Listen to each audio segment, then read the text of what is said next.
eng boy odam bo'lishni xohlasang, eng xotirjam odam bo'lishni xohlasang, o'zingni qo'lingdagi narsaga bo'lgan ishonchingdan ko'ra Allohning qo'lidagi narsaga ishonching kuchliroq bo'lishi kerak. Demak, ishonch, as-siqo iymonning mevasi, ma'rifatning mevasi.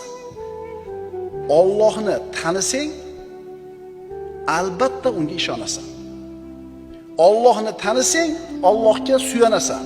Bizni zamonamizdagi ham, avvalgi zamondagi va bundan keyin keladigan odamlarning muammosi ayni mana shu masalada.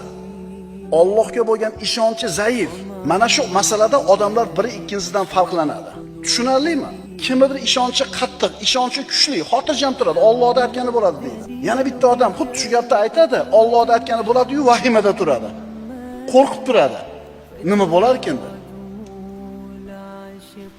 Eng boy odam bo'lishni xohlasang, eng xotirjam odam bo'lishni xohlasang, o'zingni qo'lingdagi narsaga bo'lgan ishonchingdan ko'ra Allohning qo'li